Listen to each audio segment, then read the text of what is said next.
Sir గౌరవనీయులు సహచరులు పొన్నం ప్రభాకర్ గారు డిమాండ్స్కి సంబంధించి బలహీన వర్గాలు పోలీసు ట్రాన్స్పోర్ట్కి సంబంధించిన డిమాండ్ సంబంధించి వారు లేవనెత్తిన ప్రత్యేకంగా బీఆర్ఎస్ పార్టీ సభ్యులు లేవనెత్తిన ప్రతి అంశం విషయంలో స్పష్టంగా జవాబు చెప్పడం జరిగింది అధ్యక్ష.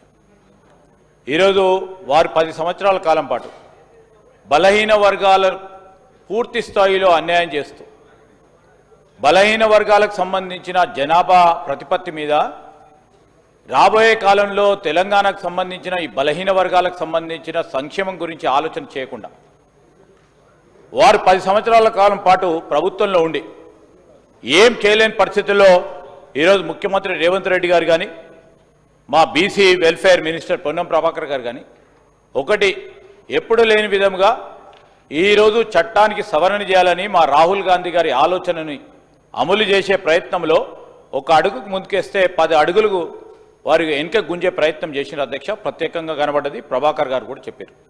బలహీన వర్గాలకు అన్యాయం చేసిందే టీఆర్ఎస్ పార్టీ, అన్ని సందర్భాల్లో అన్యాయం చేసింది.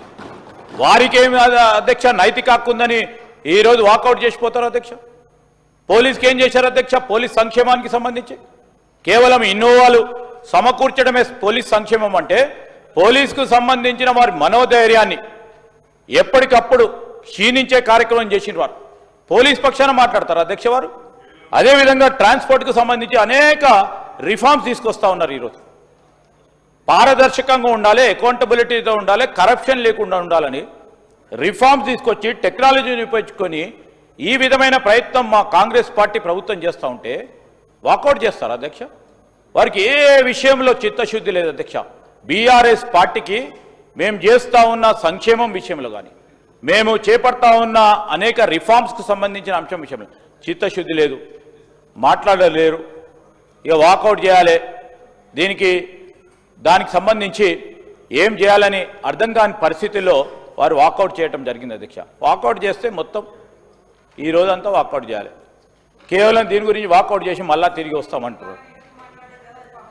ఈరోజు వారు కేవలం బలహీన వర్గాల నిజంగానే చిత్తశుద్ధి ఉంటే ఏం చేయాలని కార్యాచరణ అడిగిండు ప్రభాకర్ గారు. ఏం చేస్తే బాగుంటుందని అడిగిండు, దానికి సమాధానం చెప్పలే. కానీ ప్రెస్ పరంగా పోయి వాళ్ళు మాట్లాడతారు.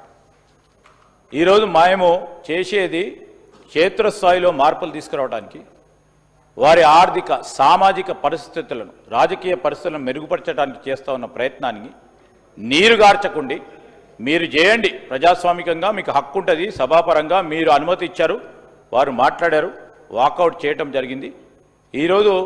మేము ఈరోజు కూడా కోరుతా ఉన్నాం, కేవలం రాజకీయంగా ఉపయోగించుకోకండి. దాంతోపాటు ఈరోజు ప్రభుత్వం మా ముఖ్యమంత్రి గారు అదేవిధంగా బలహీన వర్గాలకు సంబంధించిన మంత్రి గారు చేస్తూ ఉన్న అనేక కార్యక్రమాలను కూడా చెప్పాల్సిన ధర్మం వారిపైన ఉంది. ఆర్టీసీని నీరు కార్చింది ఎవరు అధ్యక్ష? ఇప్పుడే సాంబశివరావు గారు చెప్పారు, 56 మంది చనిపోయారు అధ్యక్ష. వారి ప్రభుత్వ హయాంలో ధర్నా చేస్తూ ఉంటే 50 రోజులు ధర్నా చేస్తూ ఉంటే ఒక్కో రోజు కూడా వారితో ఎవరు మాట్లాడలే. చాలామంది ఆర్టీసీ కార్మికులు చనిపోవటం జరిగింది. ఎవరు కారణం అధ్యక్ష? ఈరోజు ఆర్టీసీని నష్టాల్లో ఉన్న ఆర్టీసీని లాభాల్లో తీసుకుపోయింది ఎవరు అధ్యక్ష? ఈరోజు కాంగ్రెస్ పార్టీ పరంగా ఈరోజు మా ప్రభుత్వం ఏర్పడిన తర్వాత ఆర్టీసీ సంస్థను లాభాల్లో తీసుకెళ్లే కార్యక్రమం ముఖ్యమంత్రి గారు పొన్నం ప్రభాకర్ గారు చేస్తూ ఉన్న ప్రయత్నాన్ని తప్పకుండా గుర్తించాల్సిన అవసరం వారిపైన ఉండే. సమీక్ష చేస్తూ ఉన్నారు, సంఘాలకు సంబంధించి వారు చెప్పడం కూడా జరిగింది. అన్ని ప్రశ్నలకు సమాధానం చెప్పిన తర్వాత వాకౌట్ చేయటం సబబు అధ్యక్ష. ప్రజలందరూ కూడా గమనిస్తూ ఉన్నారు. ఇంకా మాకు 3 ఏళ్ల సమయం ఉంది. మొదటి దశలో మళ్ళా ఇంకా 5 ఏళ్ళు కూడా ఉండబోతాం.